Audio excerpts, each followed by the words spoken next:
ఒకప్పుడు ఓటీటీలు చిత్రసీమకు కల్పతరువులా నిలిచాయి. కోవిడ్లో థియేటర్స్ మూతపడగా ఓటీటీలు నిర్మాతలకు గ్యారంటీ ఆదాయం ఇచ్చాయి. కానీ నాసిరకం కాంటెంట్తో నష్టాలు చవిచూసిన ఓటీటీలు ఇప్పుడు కఠినంగా సినిమాలను ఎంచుకుంటున్నాయి. చిన్న సినిమాలు ఓటీటీలకి అమ్ముడవడం లేదు. థియేటర్స్లో ఆడియన్స్ కూడా రావడం లేదు. ఒకప్పుడు ఓటీటీ ప్లాట్ఫామ్లు చిత్రసీమకు కల్పతరువులా కనిపించాయి.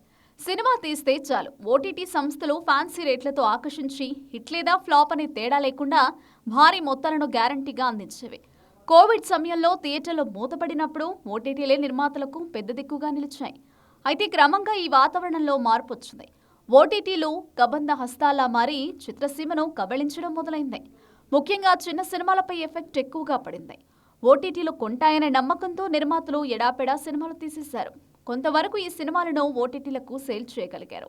కానీ నాసిరకం కంటెంట్ను కొనుగోలు చేసి ఓటీటీ సంస్థలు కూడా నష్టాలను చవిచూశాయి. దీంతో ఓటీటీలు తేరుకొని సినిమాలను క్షుణ్ణంగా పరిశీలించడం మొదలుపెట్టాయి. ఫలితంగా ఓటీటీలను నమ్ముకున్న చిన్న సినిమాలు బేరాల్లేక అమ్ముడుపోలేక అవస్థలు పడ్డాయి. పెద్ద సినిమాలు ఏదో రకంగా సేల్ అవుతున్నాయి. మీడియం రేంజ్ సినిమాలు మంచి టాక్ ఉంటే కొనుగోలవుతున్నాయి.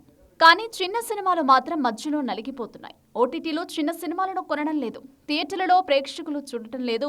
2-3 వారాల్లో ఓటీటీలోకి వస్తాయి కదా అనే ధీమాతో ఆడియన్స్ థియేటర్లకు రావడం తగ్గించారు. వారిని తప్పుపట్టలేం. ఓటీటీ సబ్స్క్రిప్షన్ల కోసం ఏడాదికి సరిపడా మొత్తం కట్టేస్తున్నారు. ఆ డబ్బు గిట్టుబాటు కావాలంటే థియేటర్ ఖర్చు తగ్గించాలని భావిస్తున్నారు. పెద్ద హీరోల సినిమాలకు టికెట్ తీసుకోవడం తప్పనిసరి. కానీ చిన్న సినిమాలకు ఎలా ఖర్చు పెడతారు? మంచి రివ్యూలో పాజిటివ్ టాక్ ఉన్నా ఓటీటీలో వచ్చే వరకు ఆగాలని ఆడియన్స్ ఫిక్స్ అయిపోయారు. ఈ వారం విడుదలైన సుందరాకాండ దీనికి లేటెస్ట్ ఉదాహరణ.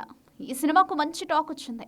ఫన్ ఎలిమెంట్స్ వర్కౌట్ అయ్యాయని, ఫ్యామిలీ ఆడియన్స్ కు సూటబుల్ అని రివ్యూలు వచ్చాయి. అయినా కానీ థియేటర్లలో జనం రాలేదు. ఈ వారం వచ్చిన ఇతర సినిమాల్లో పరిస్థితి కూడా ఇదే. ఇటీవల పరదా డైరెక్టర్ మంచి సినిమా తీసం చూడండి అంటూ కన్నీరు పెట్టుకున్నారు.